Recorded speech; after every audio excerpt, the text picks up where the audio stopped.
देखिए, चुनाव आयोग वर्सेस ममता बनर्जी तो दिखेगा ही, क्योंकि चुनाव ही था ज्ञानेश कुमार वर्सेस ममता बनर्जी। चुनाव आयोग ही चुनाव लड़ रहा था भारतीय जनता पार्टी का मुखौटा पहन के वहां पे। तो ये तो निश्चित तौर पे अपने मैंडेट की रक्षा खुद ममता बनर्जी और टीएमसी के लोगों को ही करनी पड़ेगी।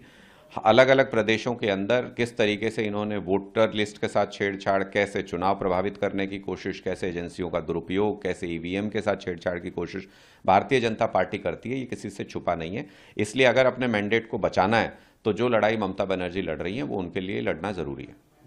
तो उसमें क्रूज ट्रेजेडी हमने देखी, बहुत दुखद हादसा था जिसमें कई लोगों को अपनी जान गंवानी पड़ी। पिछले कुछ सालों में अगर आप देखेंगे तो भारतीय जनता पार्टी शासित राज्यों में बड़ी बड़ी दुर्घटनाएं इस तरीके की हुई हैं। ना उन पे कोई एक्शन होता है, ना उन पे कोई प्रशासनिक कार्रवाई होती है, और ना ही उनसे कोई सीख ली जाती है।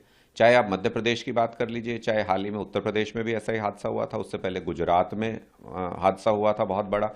इन सारे हादसों से एक ही बात समझ में आती है कि भारतीय जनता पार्टी का प्रशासन और पूरा सिस्टम उनके राज्यों में सिर्फ और सिर्फ भ्रष्टाचार से चलता है। उनको गरीब आदमी की, आम आदमी की जीवन से कोई लेना देना नहीं। उनको सिर्फ और सिर्फ अपना भ्रष्टाचार करना है। इसलिए ये सारे सिस्टम, ये सारा एडमिनिस्ट्रेशन और ये सारी तैयारियां जो होनी चाहिए वो सारी पूरी तरह से खत्म हो चुकी हैं, और आम आदमी का जीवन हमेशा संकट में रहता है।